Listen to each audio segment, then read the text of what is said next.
Hey there everyone, I'm meteorologist Cassie Nall and this is your 10 weather impact recap for the week. Let's start with a look at some of the top weather stories from around the country. Spring is severe weather season across parts of the U.S., but having a tornado in Vermont in April is very rare. Strong storms dropped golf ball size hail down trees and ripped roofs off of buildings in the Green Mountain State. And the National Weather Service confirmed that an EF1 tornado touched down in Orange County last Thursday. This is the first tornado in the state of Vermont in April on record, dating back to at least 1950. We don't see a lot of them. Mainly it's more the Midwest. You usually want a lot more flat, undisturbed terrain because the hills here will tend to break up storms. And generally when we do see tornadoes around the area recently, they've been in Aspen County and not here. So it would make it really, really unique to get a tornado in this kind of terrain and in this part of the state. Parts of Pennsylvania had highs near 90 degrees last week, but in the Poconos, it's still ski season. The historically cold and snowy winter season allowed crews at Camelback Resort to make a large surplus of snow, which can keep them going well into the spring. And the skiers are rejoicing. The conditions are excellent, even if they were bad. Snowboarding in April. I'm a bump skier. I love hitting the slushy bumps. It's awesome being out here in this time of year. And if you would have told me on Monday that I'm going to be skiing by Friday, I would have called you crazy. I never thought it would have happened. They're all catching up on their tans there. This is Camelback's longest ski season to date. Resort leaders hope to keep the season going until the first week of May.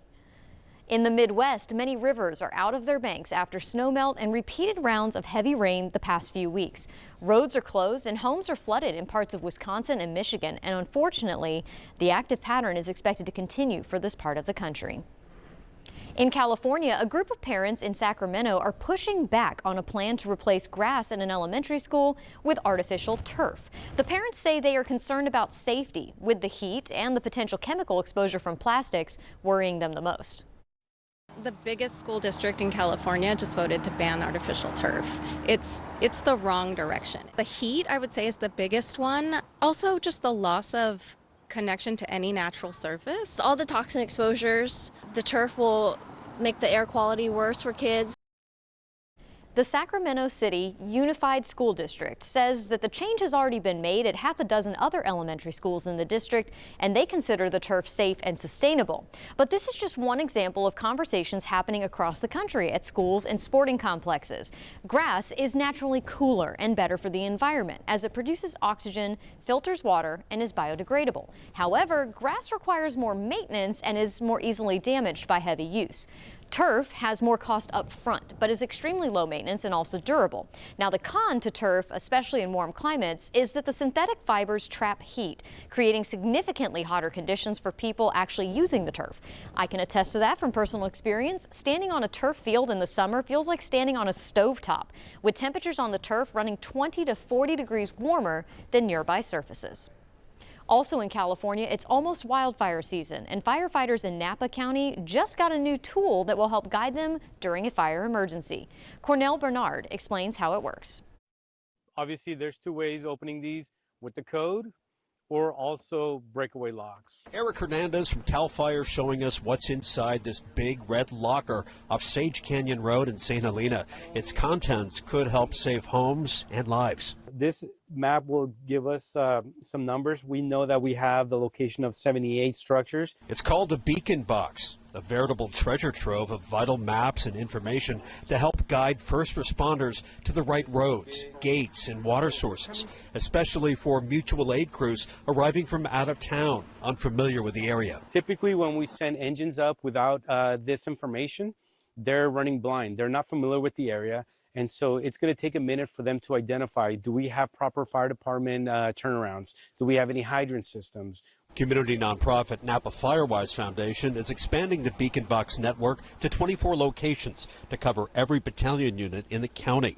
The boxes in yellow are currently being installed. The red ones are in development. The weatherproof fire stations will be pre-positioned at fire-critical sites, many of them historic staging areas like the LNU Lightning Complex fire in 2020 and others. It's really important for firefighters to know what's out there before they get into an area under fire conditions. Mike Wilson says along with real-time fire information, the beacon boxes can help reduce uncertainty and get fire crews exactly where they need to be, saving precious time. Anything to get information, that's always the key in a disaster is common communication, information. It really helps make an incident much more manageable and lowers the unknowns and the stress that the public feels.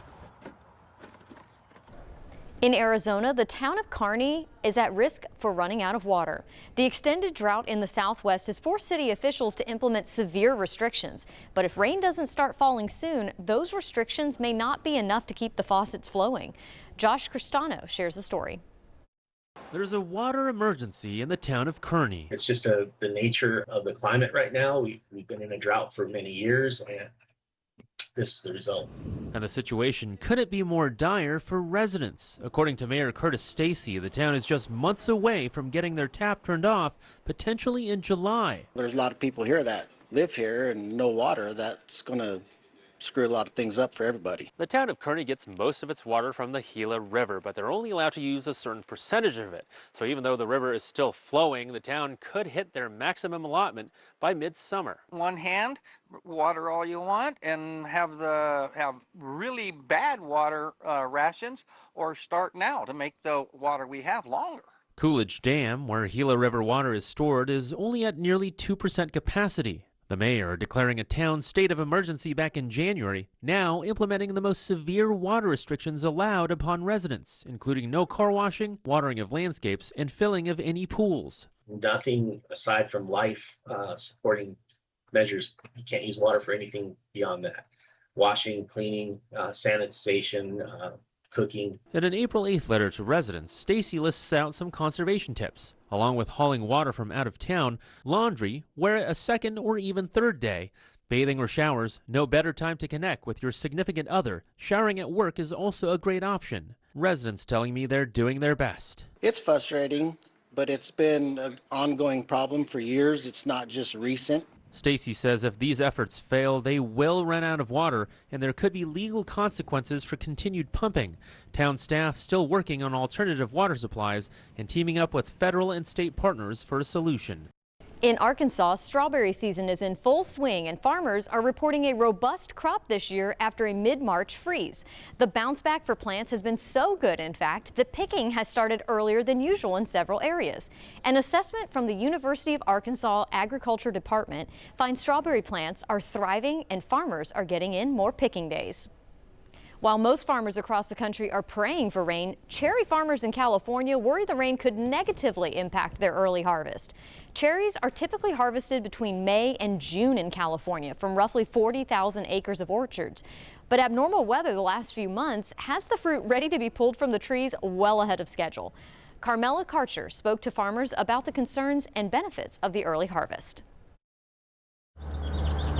Everybody's just kind of watching the sky and hoping for the best at this point. Farmers often pray for rain, but right now, cherry farmers are hoping it stays away. This cherry here, this is a cherry that developed cracking from last weekend's rain. James Cinciolo is one of them. We're hoping that, we skirt around the issue of rain during this period of time of the maturity of the cherries.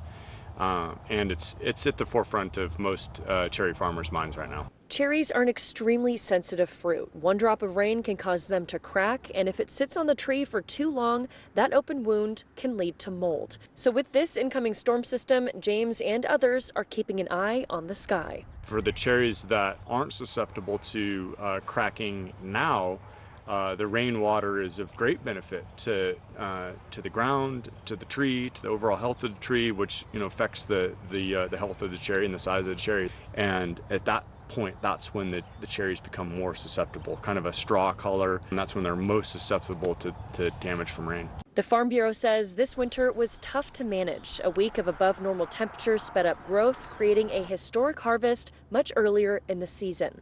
We had that 90-degree stretch that it's probably going to move things along a little faster, and that's what we've seen. I had a board member who was harvesting, said he'd harvested on April 8th, which was historically early. But with this early harvest can come a lot of positives. And what that does is it puts us in a position that we don't compete as much with Washington State. So we can uphold demand and pricing within the marketplace and get our cherries into consumers' mouths sooner. There are weather delays in baseball, and then there's this. Check out what happened Saturday at a game in Wake Forest, North Carolina. In the top of the first, with one out, a dust devil, or a dustnado if you will, spun its way across the field, forcing players, coaches, and the umpire to seek shelter.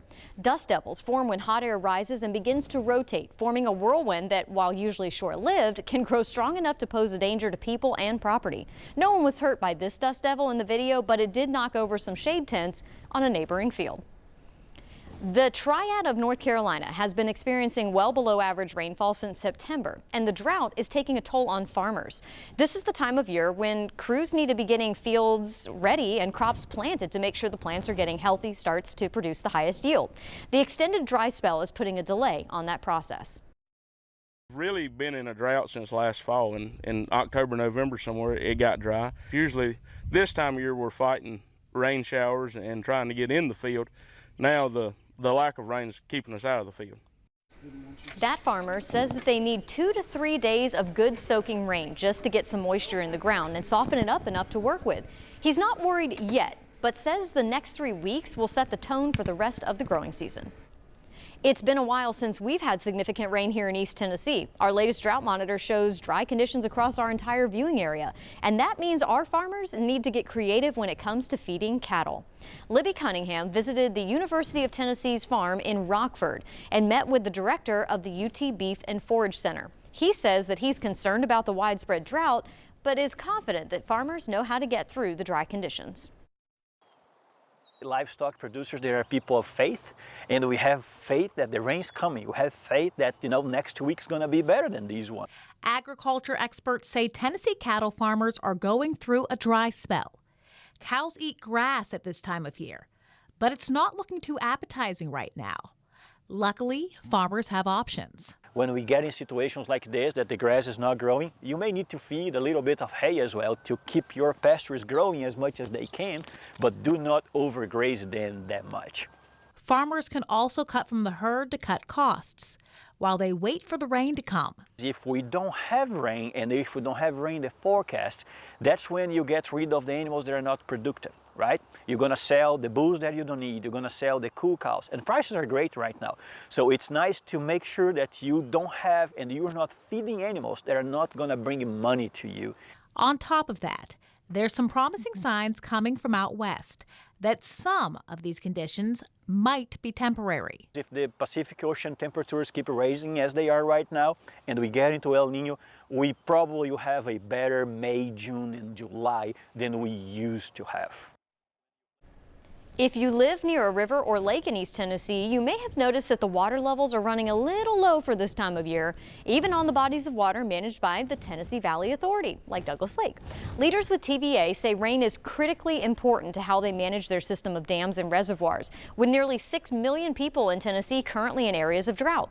Alana Mutnick explains how these dry conditions can impact water levels. It's a dry start to spring here in Tennessee, with a statewide drought sparking concerns about low lake levels. Rainfall is critically important for us and how we manage the reservoir system.